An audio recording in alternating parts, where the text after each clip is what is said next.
বাংলাদেশে আমরা যে পরিবারতন্ত্রের বিরুদ্ধে দীর্ঘ সময় কথা বলেছি যে আপনার হচ্ছে বাইপোলার অথবা পলিটিক্স থাকতে পারে একটা রাষ্ট্রে, যে দুইটি দলের রাজনীতি থাকতে পারে, কিন্তু শুধুমাত্র দুইটি পরিবার বা একটি নির্দিষ্ট পরিবারের মধ্যে রাজনীতির যে সীমাবদ্ধ থাকার যে ব্যাপারটা, সেই জায়গাতে আমরা বহুদিনের হতাশা ছিল।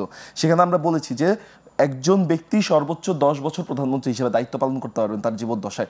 এই জায়গাগুলো যে আলোচনা হচ্ছে, অর্থাৎ এর মধ্য দিয়ে কিন্তু আমরা পরিবারতন্ত্র, ব্যক্তিতন্ত্রের রাজনীতি থেকে বেরিয়ে আসছি। কারণ একজন মানুষ যদি 10 বছরের বেশি আসলে প্রাইম মিনিস্টার হিসেবে থাকতে না পারে, তার কিন্তু কখনো কাল্ট ক্যারেক্টার হওয়ার কোনো সুযোগ নেই। কাল্ট ক্যারেক্টার কিন্তু হচ্ছে ফ্যাসিজমের একদম বেসিক কনসেপ্ট। কারণ একটা ব্যক্তি একটা কাল্ট ক্যারেক্টার তৈরি করে সেটার গ্রাউন্ডের উপর দাঁড়িয়ে কিন্তু হচ্ছে আপনার ফ্যাসিজমের বীজটি বপন করা হয়। তার মানে এই যে পরিবর্তনের বা আলোচনার জায়গাগুলো তৈরি হচ্ছে, আমি বলতে পারি যে জুলাই গণঅভ্যুত্থানে এটি সবচেয়ে বড় পাওয়া। হয়তো সীমাবদ্ধতরণের জায়গা রয়েছে, এর জন্য বলেছি লড়াই চলমান। আসলে আমাদের উদযাপনের কোনো সুযোগ নেই, আমাদের এই লড়াইটি চলমান থাকবে। আমরা সকলে মিলেই লড়াইটি লড়তে হবে। প্রত্যেকের যার যার জায়গায় হয়তো কিছু গ্রাউন্ড রয়েছে, সেই গ্রাউন্ডগুলোতে হয়তো তো আমরা অনেকেই ছাড় দেওয়ার চেষ্টা করব।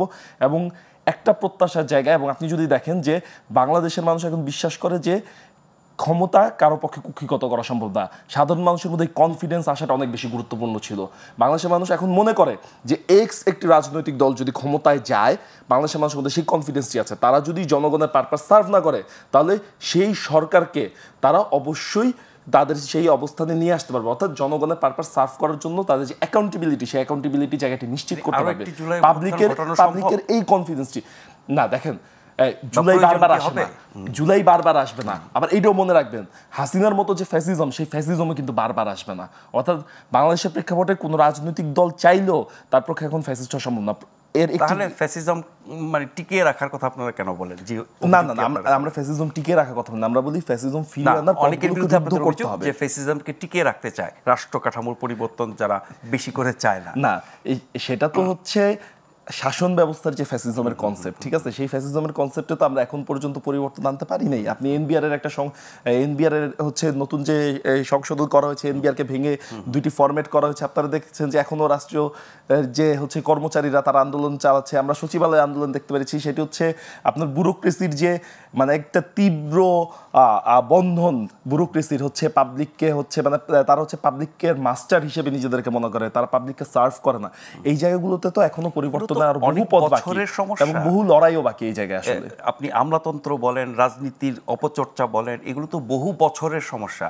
কিন্তু আপনারা মানে যারা তরুণ নেতৃত্ব অভ্যুত্থান থেকে বেরিয়ে এসে দল করেছেন, আপনারা সব কিছু খুব দ্রুত ওভারনাইট করে ফেলতে চান, এরকমটা? না, আমরা ওভারনাইটের কথা বলি না। আমরা যদি ওভারনাইট করে ফেলতে চাইতাম, ঠিক আছে, তাহলে আমরা অনেক কিছুই হয়তো করে ফেলতাম, ঠিক আছে, বা অনেক কিছু করতে চাইতাম। একটা জিনিস মনে রাখবেন, 5ই আগস্টের পরে এই ছাত্র নেতৃত্ব বাংলাদেশে করতে পারতো না, বা বাংলাদেশের ক্ষমতা গ্রহণ করে করতে পারতো না, এমন কোনো পরিবেশ কিন্তু তখন ছিল না। আপনি যদি 5ই আগস্টের পরে পাবলিকের পারসেপশনে যান, politics is all about perception, ওই পারসেপশনে যান, তাদের কাছে ব্ল্যাঙ্ক চেক ছিল একদম। তারা কিন্তু সেই ব্ল্যাঙ্ক চেকটা ব্যবহার করে সমর্থন ছিল অন্যান্য দলের জনগণের পাশাপাশি। সেই অবস্থা কেন থাকলো না, পারসেপশনের জায়গা থেকে ব্ল্যাঙ্ক চেক ছিল। এই ব্ল্যাঙ্ক চেক কারোর প্রতি থাকাটা কিন্তু ভালো না। আপনি এটাকে পজিটিভলি দেখলে হবে না।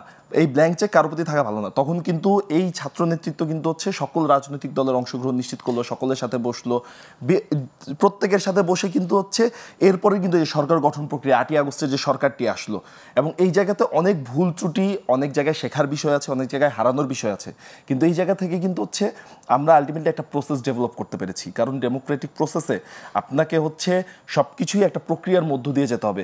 নির্বাচন কিন্তু হচ্ছে একটা চূড়ান্ত প্রক্রিয়া ক্ষমতা হস্তান্তরে, কিন্তু তার আগের প্রক্রিয়াগুলো কি হবে, বিচার নিশ্চিত করা, মৌলিক সংস্কারগুলো নিশ্চিত করা, সেই প্রক্রিয়াগুলোর মধ্যে কিন্তু আমরা ইতিমধ্যে যেতে শুরু করেছি। আমাদের সবচেয়ে বড় অপ্রাপ্তির জায়গাটি রয়েছে, আমরা এখন জুলাই সনদটি পাই নাই।